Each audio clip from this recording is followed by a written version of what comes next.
que nos están escuchando. Hoy tengo el gran honor de presentar a Mario Morenza desde Venezuela, Caracas, que nos contará un poquito acerca de su trayectoria literaria y su trayectoria también como docente. Hola Mario, ¿cómo estás? Así es, así es. Chévere, chévere. Saludos desde Caracas, desde el otro extremo del continente. Te mando un abrazo y bueno, a toda esta gente que estará escuchando esta entrevistas.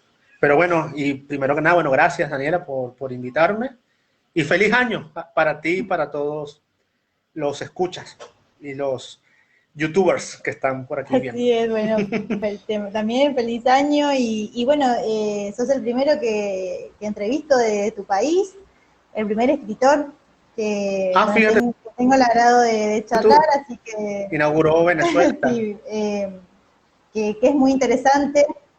Me parece bien, me parece bien. Aquí hay una buena cantidad de fervientes lectores de la narrativa argentina, desde Borges, Roberto Arlt, que me encanta, que ha sido como un poco eclipsado por esos monumentos que son Borges o Cortázar, o Macedonio Fernández, que también es un autor increíble, pero hay mucho interés aquí en Venezuela por la narrativa del Río de la Plata, digamos, bonaerense. Y de verdad, bueno, es un honor conversar contigo, que también escribes de paso. Y eso es lo que nos llevó también a conocernos. Bueno, no perdamos el tiempo, me gustaría que te Así presentaras y es. nos contaras a qué te dedicas y qué rama, qué género literario escribes o si escribes un poco de todo. Perfecto. Generalmente me dedico a la narrativa y por obligación y por laburo, como dicen por allá, o por chamba, como dicen por acá, debo también incursionar en el ensayo académico, pero el ensayo académico de alguna manera, la investigación literaria que ejerzo en la Universidad Central de Venezuela, me ha llevado a conocer un poco más y adentrarme en mayor profundidad en lo que ha sido la narrativa venezolana. Y eso, por supuesto, ha potenciado mi narrativa después de los libros que publiqué, que los publiqué muy joven, a los 24 y 25 años, ambos de narrativas, ambos de cuentos, de distintas longitudes. Hay mini relatos en esos dos libros. Te hablo de Pasillos de Memoria Ajena en 2007 y de La Senda de los Diálogos Perdidos, que salió un año después, en 2008. Ambos, el primero, Pasillos de Memoria Ajena, quedó finalista en un concurso para autores inéditos.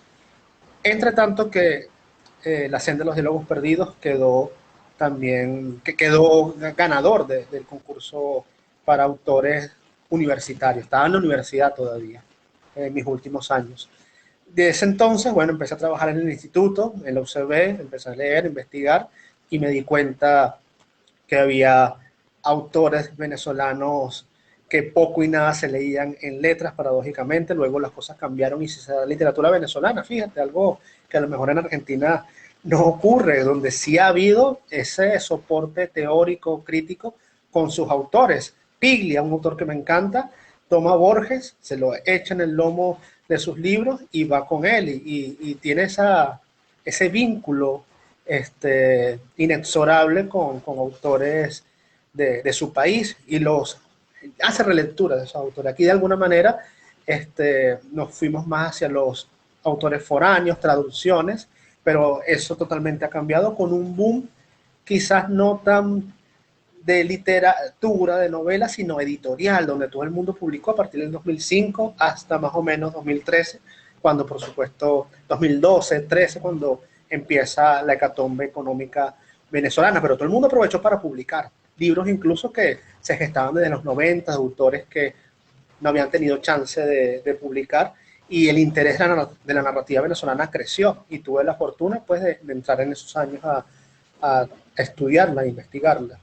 Y me he dado cuenta que incluso que temas que se tocan hoy en día por autores reconocidos como Juan Carlos Méndez Guedes, Rodrigo Blanco Calderón, Miguel Gómez, Juan Carlos Chirinos, se han tocado inclusive desde las primeras obras narrativas venezolanas, del romanticismo por allá.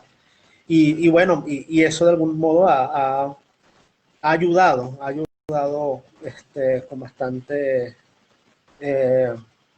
soltura y con bastante ahínco en lo que he trabajado después, que ha sido, por supuesto, algo ya más profesional, más depurado, más lento el proceso, pero sí mejor, pues casi que bueno, esos dos libros de los que te hablo los escribí en 2 años. Hay algunas cosas buenas, otras que a lo mejor hoy no las publicaría, hay que decirlo, y desde ese entonces, en esos 12 últimos años, ha sido, por supuesto, más aletargada esta producción, pero creo que lo que he hecho sí ha sido un tanto mejor que lo anterior. Y de paso que bueno, que sí ha habido esa dificultad para publicar aquí en Venezuela. Ya debería pues buscar en otros territorios. Pero más o menos así son las cosas cuando me preguntas sobre mis labores Y el hecho de literarias. haber, Y podríamos estar hablando mucho más, pues, porque me extendería. el hecho de haber estudiado Cuéntame. letras influyó entonces positivamente en la escritura después de tus otros libros, de tus otros escritos que estás escribiendo en este momento, que escribiste después de salir. Claro.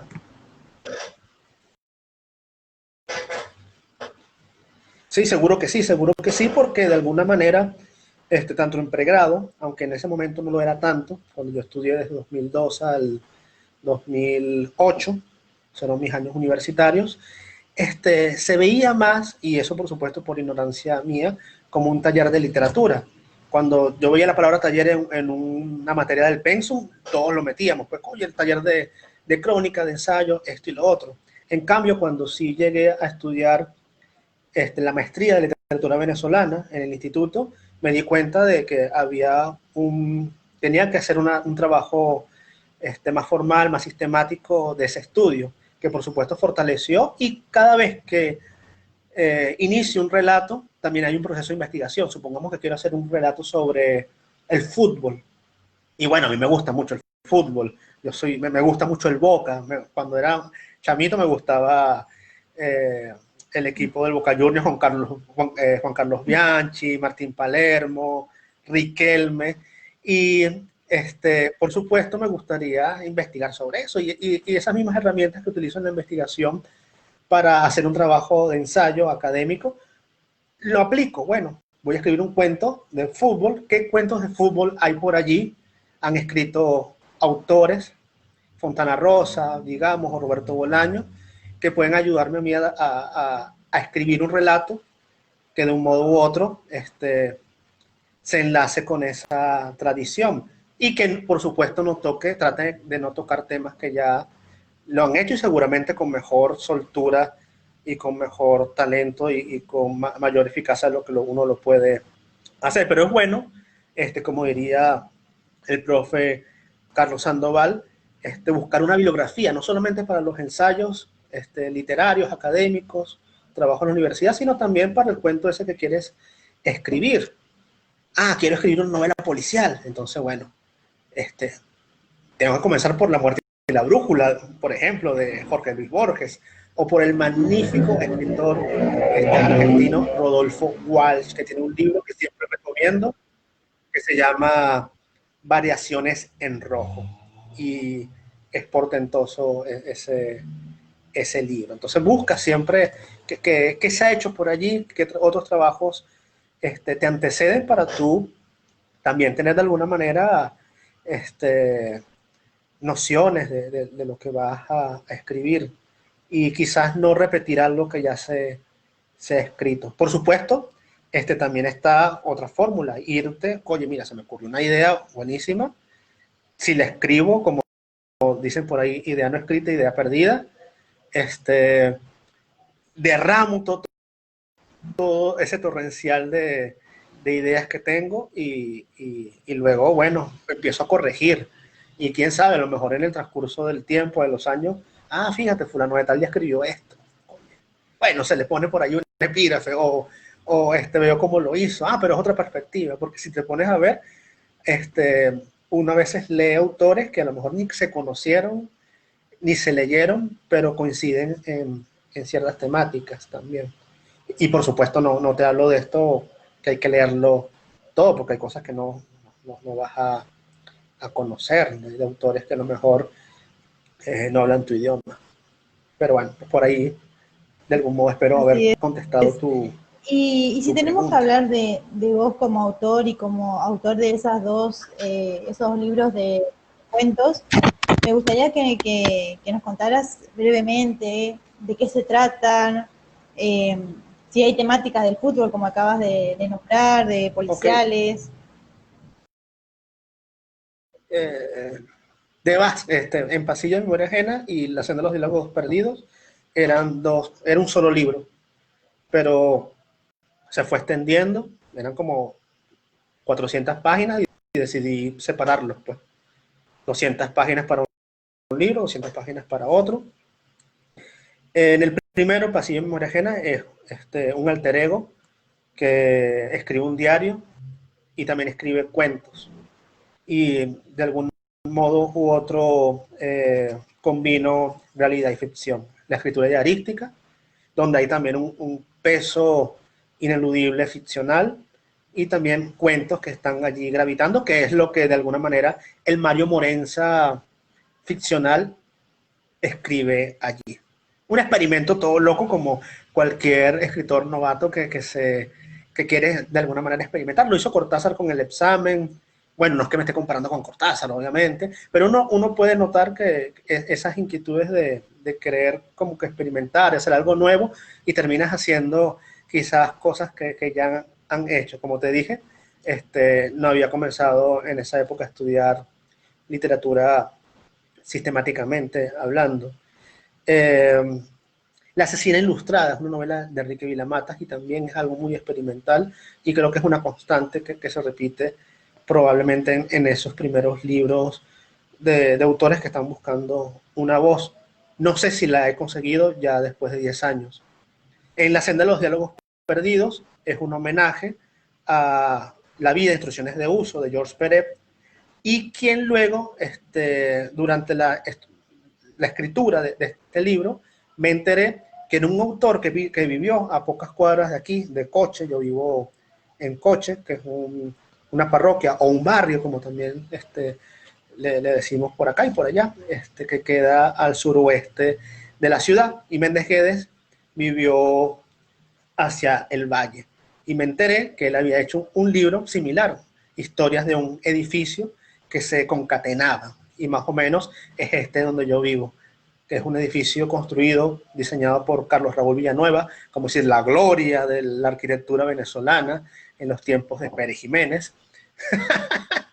Y cuenta con 56 apartamentos. Entonces, cada cuento o cada apartamento tiene su relato. Algunos inspirados en vecinos, otros, por supuesto, totalmente ficticios. De hecho, hay cuentos de ciencia ficción, uno que se llama Adán y Otto siameses, donde le hago un tributo eh, a dos libros que me gustan mucho: Historia Universal de la Infamia, del ya nombrado Borges, y La literatura nazi en América, de Roberto Bolaños. Fueron dos libros, en este caso, como de chapó, de homenaje a esas lecturas que de una manera u otra me impulsaron a mí a escribir. Y luego han venido otras etapas, lo que vine a hacer después, los relatos que he publicado después, si bien gravitan entre lo fantástico, lo distópico, lo policial, incluso el realismo social, este, sí se separa un tanto de esos primeros intentos narrativos, digamos. Pero ahí vamos, ahí vamos. De allí rescato uno que se llama Vitru y que a lo mejor te paso el enlace para que lo coloques allí en alguna parte. Que quedó, de hecho, finalista en un concurso hispanoamericano. Yo tendría como 26, pero bueno, 25. Pero era un concurso para autores hispanoamericanos menores de 27, así que bueno, no había autores ya más grandes ligas, aunque sí quedó un autor que se llama Rodrigo Hasbún y Matías Candeira entre los finalistas. Y wow, bueno, que ahorita la están rompiendo, como creo que también dicen por acá y por allá. Creo que coincidimos en esa, o la están partiendo. exacto. Pero bueno, nada, sí me di como un chance, un periodo de descanso y por supuesto un periodo de reinicio de lo que podría ser mis proyectos narrativos. Y de allí a la fecha ha cambiado, ha cambiado la estructura de esos libros. Si tenemos que hablar un poquito de la literatura como herramienta social, que es algo que a mí me interesa preguntarte, Ajá. más por las noticias que vemos de tu país y demás. Ah, buenísimo. Eh, ¿Qué tenés para contarnos en cuanto a eso, en cuanto a tu misma literatura? Sí. Fíjate que he estado leyendo hace poco los cuentos de historia del edificio porque voy a entrevistar a Juan Carlos Méndez Guedes. Estoy haciendo las preguntas y tiene un cuento que se llama, es de historias del edificio, no tiene nombre. El nombre es como decir el número del apartamento, creo que es 6A, algo así. Y es el enfrentamiento entre dos bandas, los Menudos y los David, que no es otra cosa que una versión criolla de los aqueos contra los troyanos, que se pelean por una chica, Helenita. Y se arma allí una guerra campal y es un cuento publicado en 1994 y que de alguna manera eh, profetiza, vaticina los años duros que vendrían. Que si te pones a ver, también fueron años duros en un periodo que se llamó aquí Narrativamente Hablando y que lo designa Luis Barrera Linares, un escritor e investigador venezolano, la década violenta, que parte desde 1958 hasta la publicación, digamos, de una novela de una chica, Antonieta Madrid, que se llamó No es tiempo para rosas rojas, donde había guerrilleros. Hay por primera vez esto del aborto, un aborto, por supuesto, doméstico, que es un tema ahorita muy en boga, sobre todo en tu país. Y, y bueno, fueron temas para el 75 en Venezuela bastante controversiales, pero en ese periodo o los escritores escribían textos que de alguna manera rechazaran el gobierno de los adecos y copellanos, o no escribían o eran ignorados completamente. Y si nos remontamos hacia 120 años atrás, cuando se publica, por ejemplo, La tristeza voluptuosa, una novela que estamos ahorita estudiando en el posgrado de literatura venezolana, estudiando novela venezolana 1, vemos allí, por otra parte, también no solamente la violencia, sino el éxodo venezolano. Alguien que quiere irse del país, en este caso se va a París para estudiar medicina y para hacerse escritor. Y consigue otro amigo que ya tenía su carrera de medicina, en este caso no es escritor, sino su amigo es pianista. Y habla de que en Venezuela ya no se puede vivir, hay que abandonarla. Y ha sido una constante que se repite incluso en novelas de la época de Gómez, que fue un dictador que estuvo 35 años acá, y se nos habla de las cárceles, de los exilios, y son constantes que están allí. Quizás, de alguna manera, como diría Warren y Welle en Teoría de la Literatura, nuestra novela venezolana, cuando muerden la sensibilidad de cada época, nos hablan de lo que somos como país, quizás un país que aún no se ha delastrado de ciertas materias pendientes, y por eso esa misma repetición, siempre lo mismo, constantemente.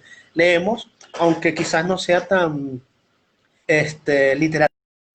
literariamente analizada, pero a mí me gusta muchísimo una novela de un autor que se le cataloga como humorista, pero creo que dan en blanco, se llama El caso de la araña de 5 patas, que combina humor negro y novela negra.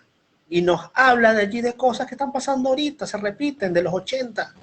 Quizás los nombres de los organismos de represión de los 80 eran distintos a los de ahora, pero pareciera que la historia es cíclica y se viene repitiendo, que los golpes de Estado fallidos, los del 92 como el del 2002, están allí constantes en nuestra narrativa y por supuesto hay de todo, querida Daniela. Hay autores que de alguna manera, tanto del bando chavista como del bando opositor, que escriben una narrativa muy panfletaria y que por supuesto cuando tú vienes a ver, literalmente decae.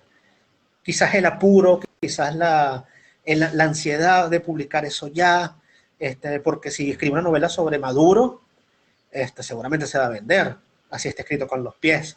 Y eso ha pasado mucho, ha pasado, por ejemplo, con una novela que se llama El Complot, de Israel Centeno, que tiene cosas maravillosas, donde se habla desde la perspectiva, digamos, antichavista, o novelas o libros de cuentos como uno que se llama, y disculpa la palabra, pero es la palabra que aparece en el título, Josefina Serrechó y otros relatos, de Mayo Silva, que fue, o que es, aunque tengo tiempo sin saber de él, un host de un canal del Estado acá.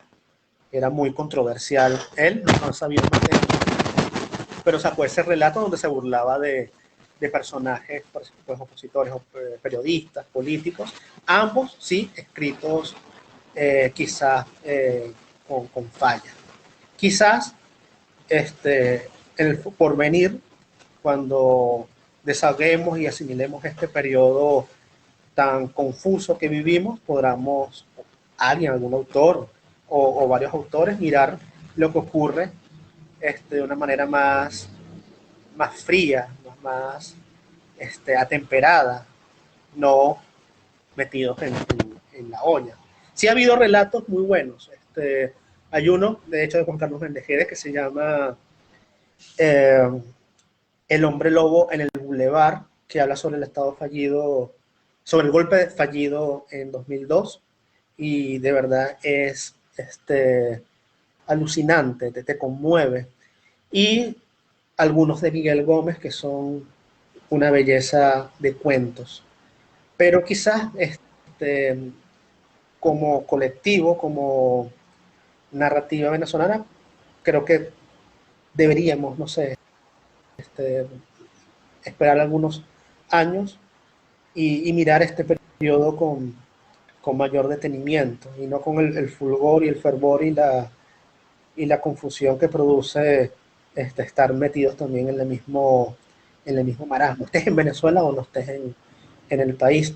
Por ejemplo, en la narrativa española, leemos leemos esta frase en Los soldados de Salamina, de Javier Cercas, donde un personaje dice, toda la narrativa española, toda la novelística española trata de un solo tema. ¿Qué tema? La Guerra Civil Española. Entonces lo leemos en Javier Marías, en Enrique Vilamatas, por ejemplo, en El viaje vertical, o en Tu rostro mañana, de estos autores, y quizás también leemos periodos oscuros, complicados, en novelas que a mí me encanta esta novela, quizás sea de mis favoritas, La ciudad ausente de Ricardo Piglia, que si bien está estructurada y apunta hacia una novela de ciencia ficción y policial, combina ambas, ¿no? Muy Felicat Deep, nos habla de esas represiones, ¿no? Y es una buena literatura, ¿no? Una literatura que nos va a quedar, va a estar siempre vigente, porque va no solamente al periodo social que está denunciando, que se está significando en esa novela, sino que también va a esos temores humanos que siempre se repiten. Siempre ha habido gobiernos alocados, siempre ha habido exilios. Es una condición muy humana ir a otro lugar para salvar la vida por una guerra, ir a otro lugar porque simplemente ha habido un desastre natural. Y se repite desde que la humanidad Al es principio humanidad. hablaste un poco acerca de los libros que hay una dificultad para publicar. Me gustaría que nos contaras un poquito de esto. No, sí, sí. Hubo un fervor, como dice también el profe Carlos Sandoval, entre 2005, 2004 y 2012,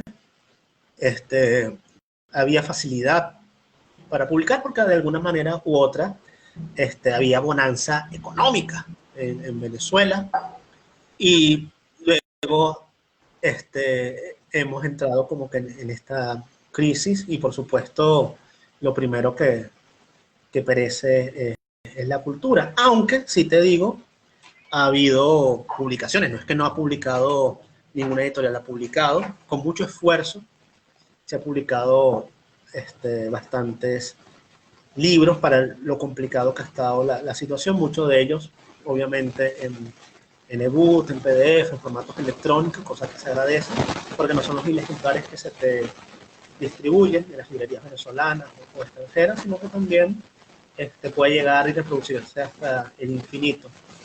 Y eso creo que por una parte conviene pues a la narrativa y a la poesía, sobre todo venezolana. Se ha publicado, de hecho, en este periodo tan complicado, te hablo de 2011 para acá, para la fecha, más poesía que narrativa. Quizás es la década de los poetas y la anterior fue la década de los narradores. De todos modos, eso, porque no haya editoriales, porque no haya donde publicar, porque tal y qué sé yo, por la crisis y todo eso, tienes que darle con lo que tengas. Si quieres escribir, escribe, ya llegará el momento en que puedas publicar, ya sea en la web, ya sea en formato impreso, en un libro, bellamente editado y publicado, pero por lo pronto hay que trabajar con lo que se tiene. No quedarse uno así, esperando a ver hasta que cambie el gobierno o a lo mejor haya una bonanza económica, ya sea este gobierno o el otro, para tú empezar a publicar y no debería ser así. Hay que seguir trabajando con lo que se tenga, hay que seguir tratando de mantener el gasto a flote y no dejar que se hunda. Y por supuesto también uno que se dedica a la académica, a la academia, a la enseñanza. Hay una interferencia, Mario. ¿Se escucha un ruido de fondo? ¿Se escucha un ruido de fondo? ¿Sí? No sé si... Debe ser que se me... ¿Te lo escuchas ahora? Debe ser los...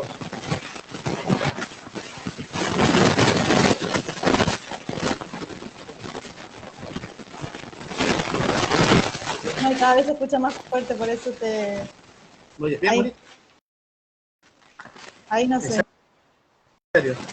Déjame cerrar aquí. ¿No se escucha? Ahí se escucha menos el sonido, como un sonido de fondo. Sí, ya veo. Bueno, hay una pregunta que te hace uno de los oyentes. Si deberías escribir un ensayo con una mirada mundial, ¿qué temática preferiría narrar? Mundial. Wow. No me alcanzaría. Primero tendría que contratar tener presupuesto para contratar como a 100 escritores, y yo lo que hago sería la curaduría, pues sería como el editor de esa recopilación. Pero bueno, una mirada mundial. Quizás me gustaría trabajar o un ensayo, una novela, porque también se preferiría narrar. Quizás esto de los gobiernos totalitarios, ¿no? Aunque está muy en moda, está bastante de moda, tanto en novelas como en series de televisión, y creo que es un tema que a todos nos inquieta, la posibilidad de que se instaure un nuevo orden mundial. Ya sería como una temática de la ciencia ficción, y qué cosas podrían ocurrir allí, ¿no? Pero tendría que pensarlo, porque es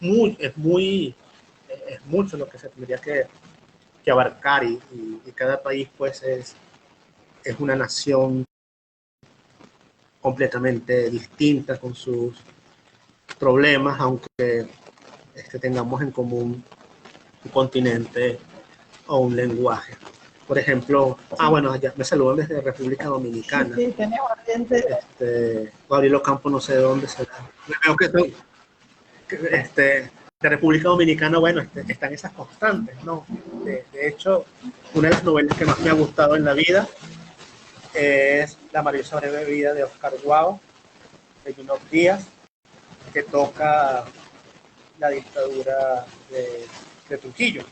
Y también, muy por encima, habla de Rómulo Betancourt, que fue un presidente acá venezolano, y se tenían como un pique entre ambos. Entonces, esas temáticas desde el poder, ¿no? Me interesan mucho. El Romeo del Patriarca de Gabriel García Márquez.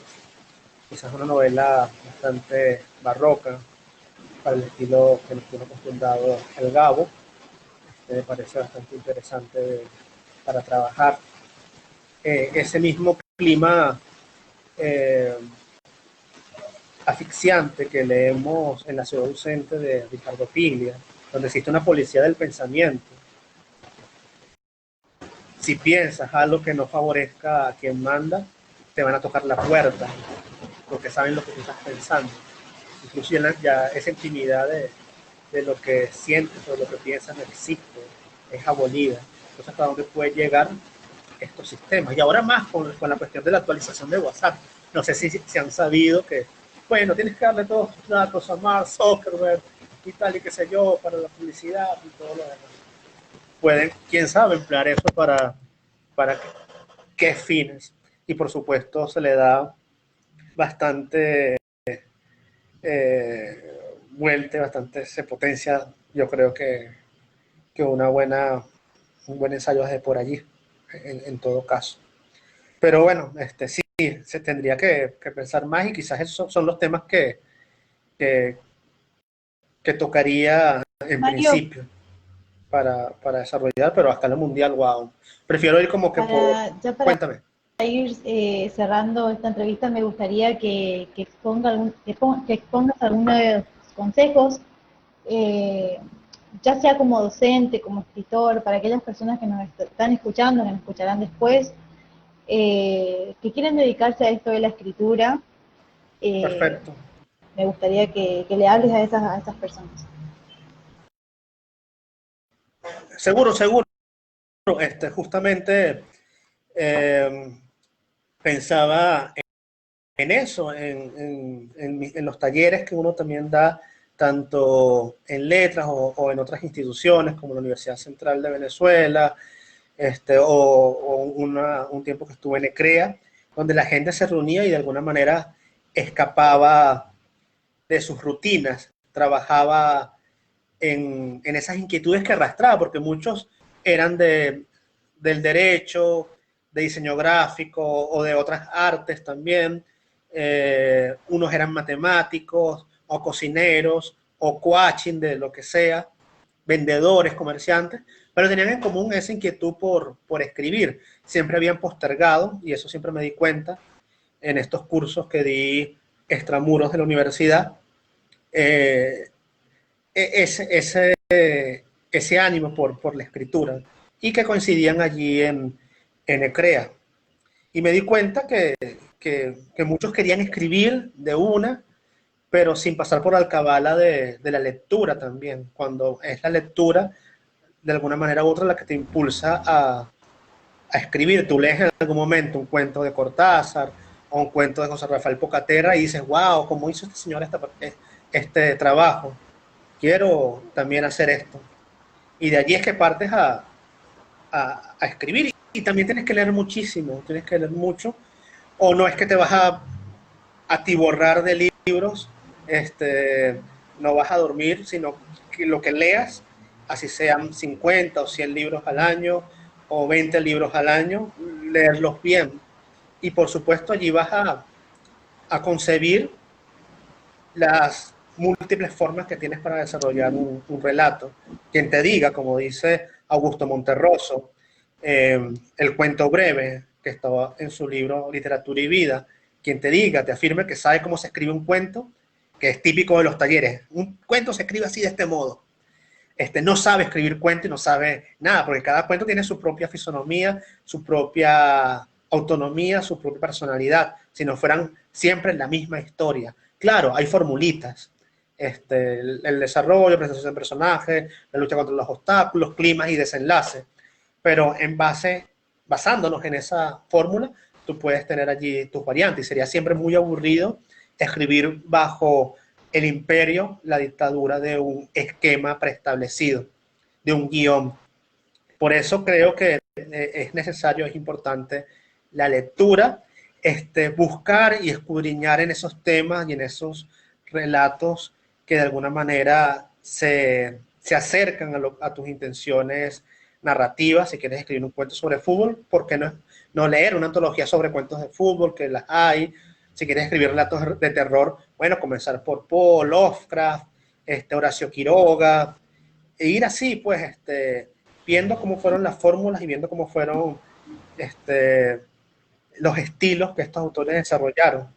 Como el cineasta que quiere hacer una película, tienes que ver muchas películas también, o el pintor que quiere desarrollar una obra tiene que pillarse las técnicas de otros pintores, de otros artistas plásticos. Creo que así es todo en la vida. Si eres cocinero, leer libros de cocina, ver cómo son las sazones de tus otros colegas, y en este caso, como todo oficio, también requiere su práctica, sus métodos y su pasión Bueno, Mario, narrativa. Ajá, cuéntame.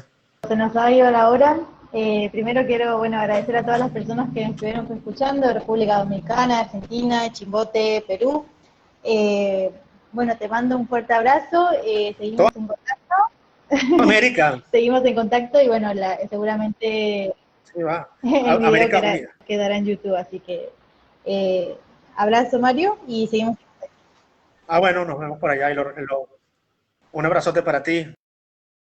Besos, abrazos a todos.